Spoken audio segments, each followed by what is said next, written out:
Hello everybody, in this video we are going to study a case study of Pakistan.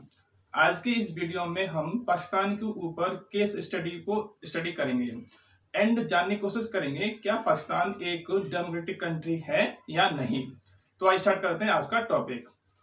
तो यहाँ पे लिखा हुआ है case study of Pakistan and इस टॉपिक के ऊपर 2 टाइप के क्वेश्चन बनते हैं। फर्स्ट क्वेश्चन बनता है हाउ परवेज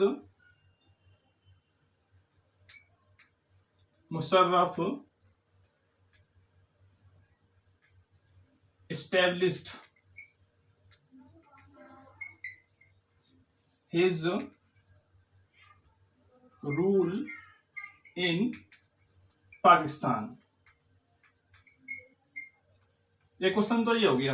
एक क्वेश्चन और आता है इसमें, डिस्कस मिलिट्री कोप इन पाकिस्तान अंडर परवेज मुशर्रफ। इस हेडिंग के ऊपर 2 टाइप के क्वेश्चन बनते हैं, है ना। तो सबसे पहले हम जानने की कोशिश करेंगे कि यहाँ पर मिलिट्री कूप क्या था, या हम कह सकते हैं कि परवेज मुशर्रफ ने पाकिस्तान के अंदर किस तरह से अपना रूल स्टेब्लिश किया था। ठीक है, दोनों बात का मतलब एक ही होगा। सबसे पहले हम देखेंगे मिलिट्री कूप का मीनिंग क्या होता है। पाकिस्तान में एक आर्मी के जनरल थे जिसका नाम था जनरल परवेज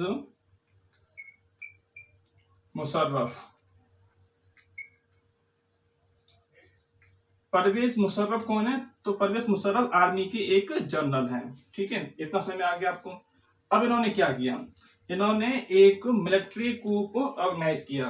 तो रिसर्च है यहाँ पर, ही led a military coup in Pakistan and ये कब किया था? इन अक्टूबर 1999 में। अक्टूबर का महीना था और ईयर कौन सी थी? 1999। इस साल परवेज मुशर्रफ ने पाकिस्तान में मिलिट्री कूप किया। अब ये मिलिट्री कूप क्या होता है? मिलिट्री कूप का मीनिंग क्या होगा? सैनिक तख्ता पलट। इसको और इजी किया जाए तो आप कह सकते हैं कि जो वहां पे इलेक्टेड गवर्नमेंट थी, जो वहां पे गवर्नमेंट थी, तो उस गवर्नमेंट को मिलिट्री ने हटा दिया एंड अपना रूल स्टेब्लिश कर लिया। एंड ये किसके अंडर में हुआ था? ये हुआ था परवेज मुशर्रफ के अंडर में। ठीक है, तो समझ में आ गया ना आपको कि वहां पर एक गवर्नमेंट थी, उस गवर्नमेंट को आर्मी ने हटा दिया एंड अपना रूल स्टेब्लिश कर लिया। अब इस आर्मी का सबसे बड़ा हेड कौन है? जनरल परवेज मुशर्रफ। तो आपने देखा कि यहाँ पर मिलिट्री कूप किया गया अक्टूबर के महीने में एंड 1999 में। तो इसमें क्या हुआ था? इसके अंतर्गत ही कौन? General Parvez Musharraf overthrew elected government. ठीक है, तो उसने क्या किया, जो इलेक्टेड गवर्नमेंट वहां पे थी, जो गवर्नमेंट लोगों ने चुनी थी, उसे उसने हटा दिया एंड उसने अपना रूल स्टैब्लिश कर लिया। फिर क्या हुआ? He declare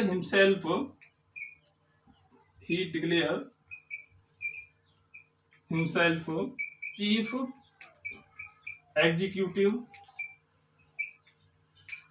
of Pakistan. उसने अपने आप को क्या बोला कि मैं पाकिस्तान का चीफ एग्जीक्यूटिव हूं। ठीक है, फिर क्या हुआ? इसने अपने जो रैंक है, कौन सी रैंक है? Chief executive. इसने अपनी रैंक को चेंज करके अपने आप को पाकिस्तान का प्रेसिडेंट डिक्लेयर कर दिया। Later he change his rank to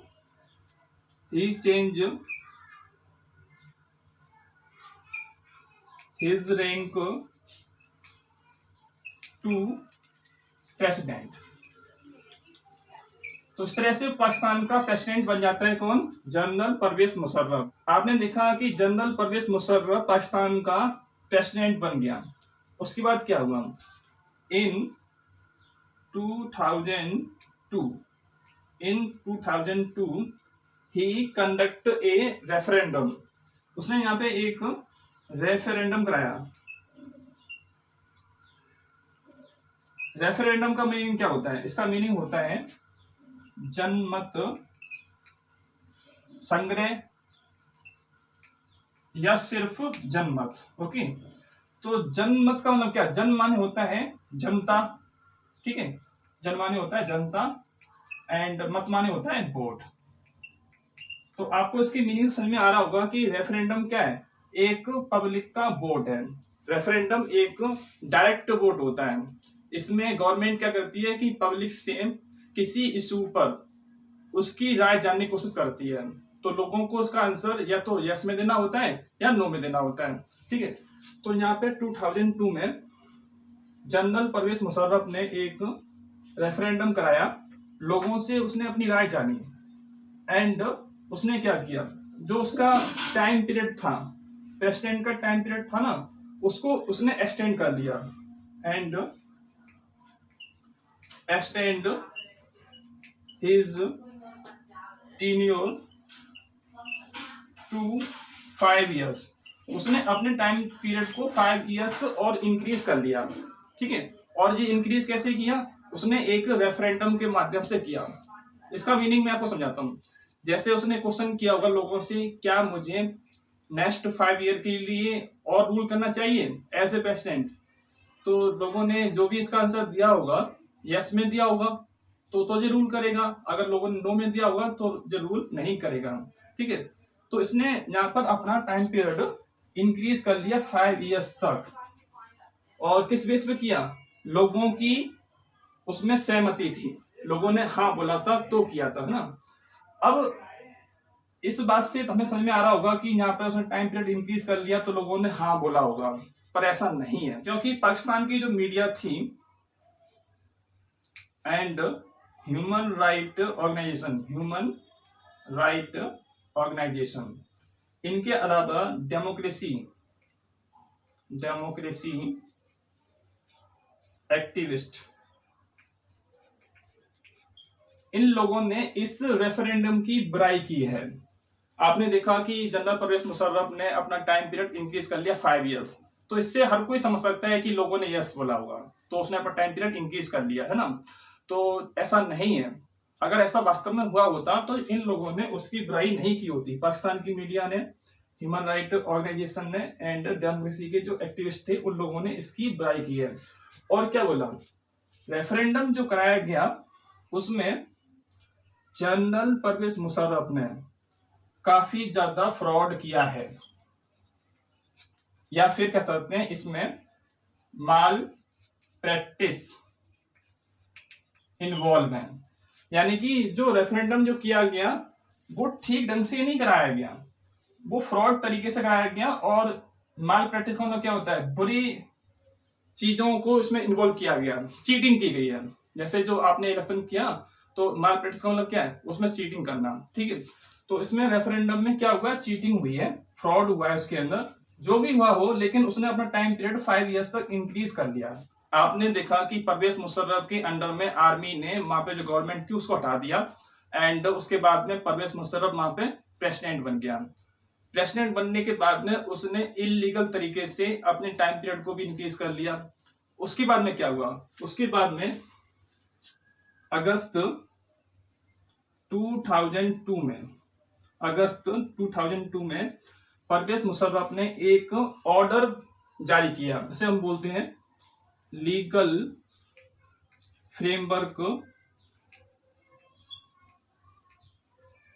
order. उसने एक ऑर्डर इश्यू किया है, उसका नाम क्या है? Legal framework order. इस ऑर्डर के जरिए से क्या हुआ? उसने कॉन्स्टिट्यूशन को चेंज कर दिया, to amend constitution of Pakistan. देखिए, कॉन्स्टिट्यूशन को अमेंड करना इतना आसान काम नहीं होता। कॉन्स्टिट्यूशन को कोई एक सिंगल पर्सन अमेंड नहीं कर सकता, लेकिन यहाँ पे क्या हो रहा है? यहाँ पर एक सिंगल पर्सन ने एक ऑर्डर के द्वारा से कॉन्स्टिट्यूशन को अमेंड करा दिया। तो इससे आप देख सकते हैं कि अगर ऐसा होता है किसी भी देश में तो वो देश एक डेमोक्रेटिक कंट्री नहीं होगा। फिर क्या हुआ, आपने देखा कि यहाँ पर एक लीगल फ्रेमवर्क ऑर्डर जारी किया था जनरल परवेज मुशर्रफ ने, इससे कॉन्स्टिट्यूशन चेंज हो गया। ठीक है, सपोज आपका कॉन्स्टिट्यूशन है एंड इसमें एक बात तो लिख दी गई है जो पहले नहीं थी, अब उसने एक बात तो ऐड कर दी उसके अंदर। क्या, प्रेसिडेंट जो है नेशनल एंड प्रोविंशियल असेंबली को डिसमिस कर सकता है, नेशनल एंड प्रोविंशियल असेंबली को डिसमिस कर सकता है। अब ये बात कहाँ लिखी हुई है, ये बात यहाँ पर कॉन्स्टिट्यूशन में लिख दी गई है कि प्रेसिडेंट के पास में पावर है कि he can dismiss national and provincial assembly. तो पहली बात तो यहाँ पे क्वेश्चन पूछा जाता है what do you mean bye legal framework order, तो उसका आंसर आप कर सकते हैं कि लीगल फ्रेमवर्क ऑर्डर अगस्त 2002 में इशू किया गया था पाकिस्तान के जनरल परवेज मुशर्रफ के द्वारा से। एंड क्यों किया गया था, to amend the constitution of Pakistan. एंड इसमें एक खास बात क्या थी, इसमें पाकिस्तान के प्रेसिडेंट को एक पावर दी है, he can dismiss national and provincial assembly. अब यहाँ पे एक बात नोटिस करने वाली है कि जो पाकिस्तान का जो प्रेसिडेंट था उसे लोगों ने इलेक्ट नहीं किया था। ठीक है, एंड यहाँ पर जो आप देख रहे हैं नेशनल एंड प्रोविंशियल असेंबली, इसमें जो लोग आते हैं वो लोग जनता द्वारा इलेक्ट होते हैं। तो उसमें हो क्या रहा है, इसमें वो पर्सन जिसे लोगों ने इलेक्ट नहीं किया है वो इलेक्ट किए हुए पर्सन को डिसमिस कर देता है। इसके बाद में क्या होता है, इसके बाद में एक पॉइंट और लिख सकते हैं यहाँ पर, the work of the civilian cabinet was supervised by National Security Council। देखिए, पाकिस्तान में जो सिविलियन कैबिनेट थी उसके काम को सुपरवाइज किया जाता है किसके द्वारा से, नेशनल सिक्योरिटी काउंसिल के द्वारा से। एंड इस नेशनल सिक्योरिटी काउंसिल में सबसे अधिक जो इन्फ्लुएंस होता था, सबसे अधिक प्रभाव जो होता था वो मिलिट्री ऑफिसर्स का होता था। इस काउंसिल में सबसे ज्यादा जो लोग होते थे वो आर्मी के लोग होते थे एंड वो लोग सिविलियन कैबिनेट के वर्क को सुपरवाइज करते हैं। इस लॉ के पास हो जाने के बाद पाकिस्तान में रेगुलर इलेक्शन होते हैं। तो आप कह सकते हैं कि जब रेगुलर इलेक्शन होते हैं तो वहां पर डेमोक्रेसी होगा। रेगुलर इलेक्शन हो जाने से डेमोक्रेसी हो ये जरूरी नहीं है, इलेक्शन तो वहां पे होते हैं एंड इलेक्शन के बाद में वहां पर नेशनल असेंबली के लिए एंड प्रोविंशियल असेंबली के लिए लोग इलेक्ट किए जाते हैं। तो इस पॉइंट को देखने के बाद में कोई भी कह सकता है कि वहां पर डेमोक्रेसी होगी, क्योंकि वहां पर लोग इलेक्ट होके आते हैं। लेकिन लोग इलेक्ट होके तो आ रहे हैं, पर हमें एक पॉइंट और देखना चाहिए, क्या उन लोगों के पास में रियल पावर है डिसीजन लेने की या नहीं। प्रीवियस वीडियो में आपने जाना था डेमोक्रेसी फीचर्स क्या होते हैं। तो पहला फीचर आपने जाना था कि वहां पर इलेक्शन होने चाहिए। तो पाकिस्तान में इलेक्शन होते हैं तो पाकिस्तान एक डेमोक्रेसी है। लेकिन दूसरी चीज हम देखते हैं कि वहां पर लोग इलेक्ट होने चाहिए, पाकिस्तान में लोग इलेक्ट हो रहे हैं। लेकिन इसमें हम एक पॉइंट और ऐड कर सकते हैं, क्या जो लोग इलेक्ट हुए हैं क्या उनके पास में डिसीजन लेने की पावर है या नहीं।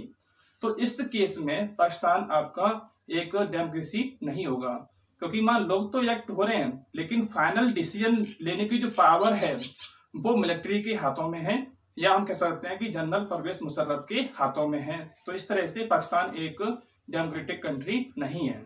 इस टॉपिक के ऊपर जो क्वेश्चन बनता है, जैसे मैंने आपको बताया था कि what do you mean by military coup, या फिर एक क्वेश्चन और बन सकता है describe military coup in Pakistan under general Parvez Musharraf. एक क्वेश्चन और बताया था मैंने आपको, how general Parvez Musharraf establish his rule in Pakistan. ठीक है, तो ये दो क्वेश्चन आपने अभी स्टडी किए थे एंड इन दोनों क्वेश्चन का आंसर आप लिख सकते हैं कि पाकिस्तान में 1999 में जनरल परवेज मुशर्रफ की लीडरशिप में मिलिट्री coup हुआ था। उसके बाद में वो प्रेसिडेंट बन गया उसके बाद में उसने अपना टाइम पीरियड इंक्रीज कर लिया। उसके बाद में उसने एक लीगल फ्रेमवर्क ऑर्डर जारी किया एंड उसने कॉन्स्टिट्यूशन को चेंज कर दिया एंड अब वो नेशनल असेंबली को एंड आपकी प्रोविंशियल असेंबली को डिसमिस कर सकता है। तो इतना आप इस क्वेश्चन के अंदर ले सकते हैं। इसके बाद में हम यहाँ पर एक टॉपिक को डिस्कस और करते हैं एंड इस टॉपिक के ऊपर भी क्वेश्चन आता है पेपर में। क्वेश्चन क्या आता है, इज पाकिस्तान ए डेमोक्रेसी या democratic country under Pervez Musharraf. ठीक है, तो इसको भी हम देखते हैं क्योंकि ये क्वेश्चन अक्सर एग्जाम पूछा जाता है, क्या हम जनरल परवेज मुशर्रफ के अंडर में पाकिस्तान को एक डेमोक्रेटिक कंट्री कह सकते हैं या नहीं। तो डेमोक्रेसी की आपको फीचर पता होने चाहिए, जैसे वहां पर इलेक्शन होते हैं एंड वहां पर लोगों को राइट होता है कि वो अपने रूलर को चूज कर सकते हैं एंड रूलर्स डिसीजन को लेते हैं। ऐसे कुछ यहाँ पे पॉइंट्स होते हैं डेमोक्रेसी के फीचर्स। तो अब देखते हैं क्या पाकिस्तान एक डेमोक्रेटिक कंट्री था या नहीं। किसके अंडर में, जनरल परवेज मुशर्रफ के अंडर में। पाकिस्तान को हम एक डेमोक्रेटिक कंट्री नहीं कह सकते हैं, तो हम कह सकते हैं नो, पाकिस्तान एक डेमोक्रेसी या एक डेमोक्रेटिक कंट्री नहीं था जनरल परवेज मुशर्रफ के अंडर में। इसके कई सारे रीजन हैं। देखिए, अगर आपको गवर्नमेंट बनानी है तो आपको इलेक्शन फाइट करना चाहिए, लेकिन वहां पर इलेक्शन फाइट नहीं किया गया। आर्मी ने गवर्नमेंट को हटा दिया एंड गवर्नमेंट के ऊपर अपना कंट्रोल कर लिया। तो यहाँ पे क्या हुआ था, यहाँ पर मिलिट्री कूप हुआ था एंड जो वहां पर गवर्नमेंट थी उस गवर्नमेंट को मिलिट्री ने हटा दिया था एंड इस तरह से वहां पर आर्मी का रूल आ गया था। एंड ये सब किसके अंडर में हुआ था, ये सब परवेज मुशर्रफ के अंडर में हुआ था। सेकंड रीजन क्या हो सकता है, आपने देखा था कि उसने अपने आप को खुद को उसने पाकिस्तान का प्रेसिडेंट डिक्लेयर कर दिया था। दूसरी बात, उसने अपना टाइम पीरियड भी इंक्रीज कर लिया था बाई कंडक्टिंग ए रेफरेंडम। आपने अभी स्टडी किया था कि पाकिस्तान में उसने एक रेफरेंडम कराया था एंड उसने अपने टाइम पीरियड को एक्सटेंड कर लिया था। रेफरेंडम में लोगों से किसी इशू पर यस और नो में क्वेश्चन पूछा जाता है। तो उसने क्वेश्चन पूछा था लोगों से, क्या मैं यहाँ पर अपने टाइम पीरियड को 5 ईयर एक्सटेंड कर लूं, तो लोगों ने बोला यस कर लीजिए। लेकिन आपने क्या स्टडी किया था, रेफरेंडम को ठीक ढंग से कंडक्ट नहीं कराया गया था, उसने उसमें चीटिंग की थी एंड अपने टाइम पीरियड को उसने इंक्रीज कर लिया था। इसके बाद में उसने क्या किया, उसने कॉन्स्टिट्यूशन को अमेंड कर दिया था। कॉन्स्टिट्यूशन को एक सिंगल पर्सन अमेंड नहीं कर सकता। अगर ऐसा होता तो इंडिया में कॉन्स्टिट्यूशन कितनी बार अमेंड हो जाता, लेकिन कॉन्स्टिट्यूशन को अमेंड करना इतना आसान नहीं है। यहाँ पर हमारे देश में कैसे अमेंड किया जाता है, दोनों हाउस के 2/3 मेंबर उसे अप्रूव करते हैं।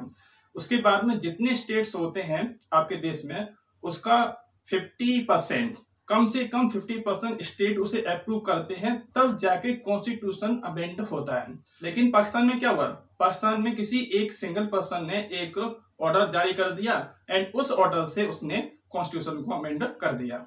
इसके बाद में यहाँ पे क्या हुआ, इसके बाद उसके पास में पावर आ जाती है, he can dismiss national and provincial assemblies. देखिए, आपने क्या जाना, जनरल परवेज मुशर्रफ को लोगों ने इलेक्ट नहीं किया, ठीक है, लेकिन वो पर्सन क्या कर रहा है, elected national and provincial assembly के लोगों को डिसमिस कर सकता है। एक ऐसा पर्सन जिसे लोगों ने इलेक्ट ना किया हो, उसके पास में इतनी पावर है कि वो इलेक्टेड पर्सन की असेंबली जो होती है उसे डिसमिस कर सकता है। तो इस पॉइंट को देखने के बाद हम कह सकते हैं कि पाकिस्तान एक डेमोक्रेसी कंट्री नहीं है। नेक्स्ट पॉइंट, आपने जाना कि पाकिस्तान में इलेक्शन होते हैं, इलेक्शन के बाद में लोग वहां पर इलेक्ट होते हैं, ठीक है, तो वहां पर आप कह सकते हैं कि इलेक्टेड रिप्रेजेंटेटिव है। इस पॉइंट को देखने के बाद आप कह सकते हैं कि पाकिस्तान में एक डेमोक्रेसी है। लेकिन अभी पॉइंट पूरा नहीं हुआ, पाकिस्तान में इलेक्टेड रिप्रेजेंटेटिव तो हैं, पर हमें देखना है इनके पास में पावर है या नहीं। उनके पास में पावर है टू टेक फाइनल डिसीजन और नॉट। तो हमें देखना होगा जो हमने रिप्रेजेंटेटिव को इलेक्ट किया है क्या वो फाइनल डिसीजन को लेते हैं या नहीं, इतनी पावर उनके पास में है या नहीं। लेकिन पाकिस्तान में ऐसा नहीं है। पाकिस्तान में जो भी फाइनल डिसीजन लिया जाता है वो मिलिट्री के द्वारा से या जनरल परवेज मुशर्रफ के द्वारा से लिया जाता है। इसलिए हम कह सकते हैं पाकिस्तान में एक डेमोक्रेसी नहीं है। आज के इस केस स्टडी से हम डेमोक्रेसी का एक फीचर को निकाल सकते हैं। तो डेमोक्रेसी का एक फीचर जो इस केस स्टडी में छुपा हुआ था वो क्या है, देखिए। तो केस स्टडी में जो फीचर छुपा हुआ था कौन सा था वो, the final decision making authority should be vested in the hands of elected representative।